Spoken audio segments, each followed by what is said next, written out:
المتقین والصلاة والسلام علی سید الانبیاء والمرسلین اما بعد فاعوذ باللہ السمیع العلیم من الشیطان الرجیم بسم اللہ الرحمن الرحیم لنفتنہم فیہ ومن یعرض عن ذکر ربہ یسلک عذابا صعدا وان المساجد للہ فلا تدع مع اللہ احدا وانہ لما قام عبد اللہ یدعوہ قادوا یکونون علیہ لبدا صدق اللہ مولانا العظیم وصلوا علی الحبیب اللہم صل علی سیدنا و مولانا محمد وآلہ واصحابہ وعترتہ اجمعین۔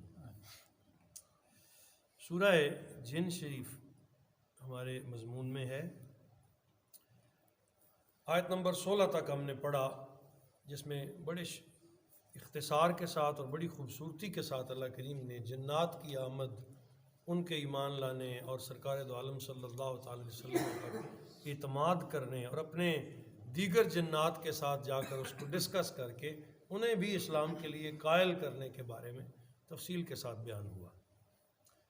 اب اللہ کریم فرما رہے ہیں ان لوگوں کی بات جو آیت نمبر 17 ہے، اللہ کے ذکر سے تغافل کریں، ان کا حال کیا ہے؟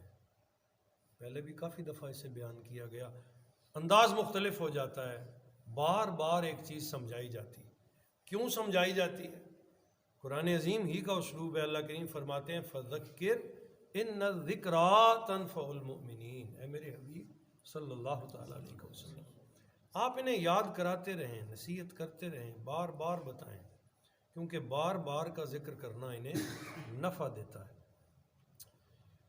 تو فرمایا لِنَفْتِنَهُمْ فِيهِ، اے میرے حبیب، یہ جو استقامت کی طرف اور بار بار اللہ کے خوف کی طرف انہیں دعوت دی جاتی ہے، اس لیے تاکہ ہم ان کی آزمائش کر لیں۔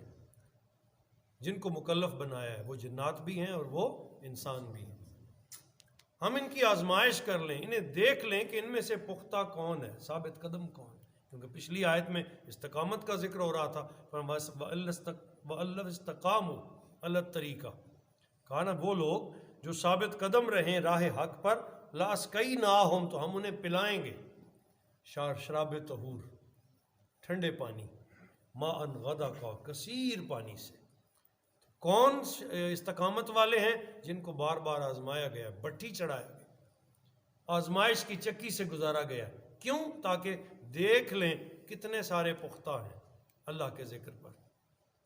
یہیں ساتھ ملا کے پھر کہا وَمَن يُعْرِضْ عَن ذِكْرِ رَبِّهِ، اور جو منہ موڑ لے گا اپنے رب کی یاد سے، جو منہ موڑ لے گا اللہ کے ذکر سے، يَسْلُكْهُ عَذَابًا صَعَدًا، تو داخل کرے گا اللہ اسے چڑھنے والے سخت عذاب سے۔ اس کی تشریح مختلف مفسرین کرام نے کی۔ حضرت سیدنا ابو سعید خدری رضی اللہ تعالیٰ عنہ، آپ سے منقول ہے کہ جہنم میں سرکار فرمایا کرتے تھے ایک اونچا پہاڑ ہے جس پر کفار کو، جو منکرین تھے اللہ اور اس کے حبیب صلی اللہ تعالیٰ علیہ وسلم، ان کو جہنم میں چڑھنے کے لیے آگ تپش دے گی، شدت کی تپش، اور رستہ نہیں ملے گا۔ وہ اس پہاڑ پہ چڑھنا چاہیں گے لیکن اس پہاڑ پہ شدید پھسلن ہوگی، قدم آگے بڑھائیں گے پھر نیچے آ جائیں، قدم آگے بڑھائیں گے پھر نیچے آ جائیں، چڑھنا چاہیں گے، اس پہاڑ پہ چڑھنے کا حکم دیا جائے گا، وہ سب اس کی طرف بڑھیں گے لیکن بار بار پھسل جائیں گے۔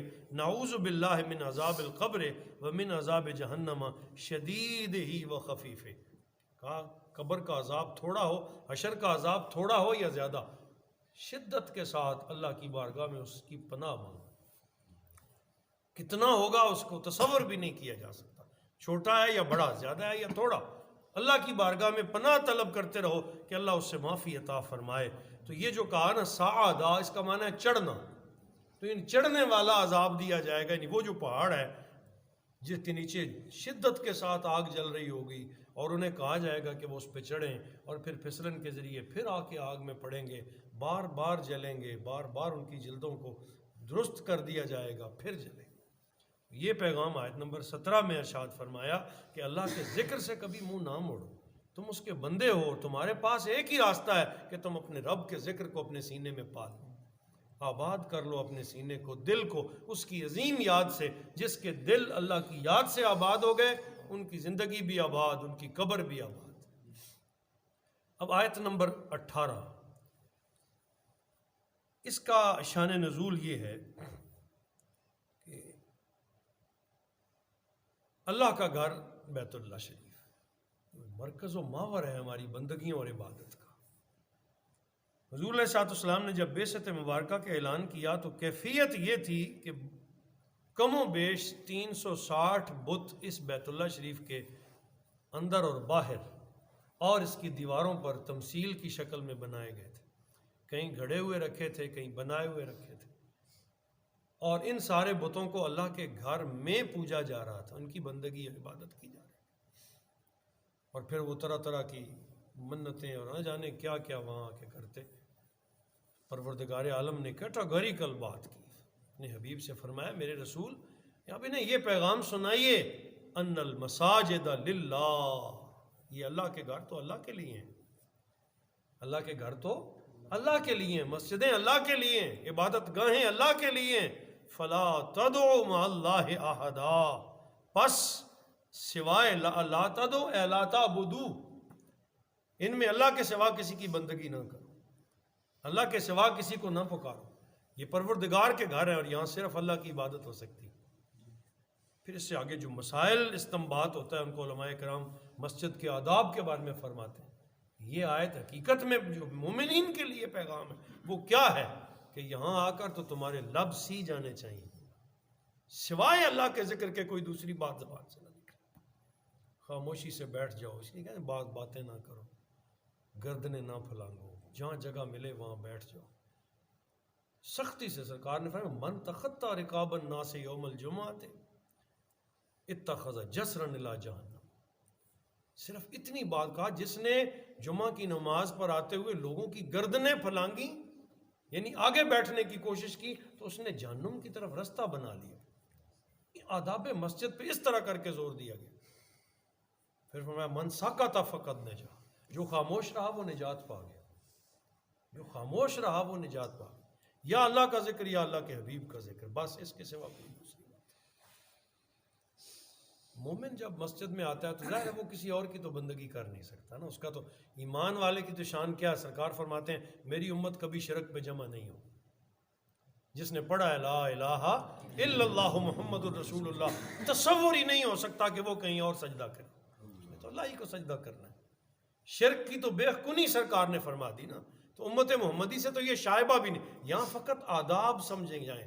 ہمارے لیے یہ جو آیت طیبہ ہے یہ پیغام کی حیثیت رکھتی. خدا را مسجد کے کہیں بے ادبی نہ کر بیٹھنا، آداب پہلے بندگی بعد میں. سرکار دو عالم صلی اللہ علیہ وسلم نے باہر سے گزرتے ہوئے مسجد کی طرف منہ کر کے تھوکنے سے بھی منع فرمایا. حالانکہ تھوک حرام نہیں ہے، لیکن کیونکہ توہین کے زمرے میں آتی ہے کہا خبردار کبھی مسجد کی طرف منہ کر کے تھوک بھی نہ. یہ اللہ کا گھر ہے. اور بڑی پیاری یہاں دو باتیں میں کرنا چاہتا ہوں. ایک یہ کہ آپ کے محلوں میں، آپ کی بستیوں میں جس طرح کے آپ کے گھر ہیں اس سے مسجد بہتر ہونی چاہیے. اگر جب مسجد کے آداب کی بات کرتے ہیں نا کہ جس بستی میں مسجد سے گھر بہتر بنے ہوئے ہوں تو اس کا مطلب ہے اللہ کے گھر کا انہیں قدر نہیں. اگر میں 2 کروڑ کی کوٹھی بنا سکتا ہوں تو پھر مجھے مسجد کے لیے بھی اتنے پیش کرنا. اس میرے گھر سے بہتر اللہ کا گھر ہونا چاہیے، نمبر 1. اور دوسرا ہے تحریم اور تکریم. خدا را کبھی بھی کسی بھی ناطے مسجد کی حرمت کو پامال نہ ہونے، اس کی حرمت کا خیال رکھنا اور آداب میں کمی نہ آنے دینا کہ کہیں تم نافرمانوں میں سے نہ دکھو. تو کہا اللہ کے علاوہ کسی کی بندگی نہ کرنا یا کسی کو نہ پکارنا، دونوں معنوں میں استعمال. تو مسجد کے آداب کے بارے میں بعض لوگ کسی بھی طرح چوکھٹیں بنا لینا، کاروبار کی بات کرنا، لین دین کی بات کرنا، یہ مسجد میں ممنوع ہے.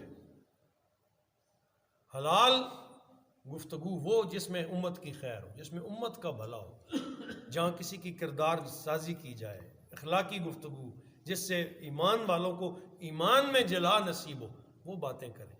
جناب ہم اللہ کے ذکر پڑھ رہے ہیں، اس شکل میں بولنے کی اجازت ہے. دنیاوی کسی بھی حوالے سے مسجد کو استعمال نہیں کرنا چاہیے۔ اللہ تعالی ہمیں ان کے اکرام کرنے کی توفیق عطا فرمائے۔ یہی بات ختم کر لیتے ہیں۔ آپ آیت نمبر 19 کا پھر ایک مضمون ہے، اسے کل انشاءاللہ پڑھیں گے۔ تو آج کی جو 2 آیتیں ہم نے بڑا مختصر اس آیت نمبر 17 اور 18 کو پڑھا۔ 17 میں بھی بہت بڑا پیغام ہے کہ تیرا ذکر اللہ کی یاد سے غافل نہ ہو، ہر حال میں ذاکر دل اللہ کو پسند ہے۔ کیوں کہتے ہیں یہ دل جو ہے وہ کہتے ہیں سلطان بہو رحمۃ اللہ، یہ دل رب سچے دا حضرا وچ فا پا فقیرہ جاتی ہو۔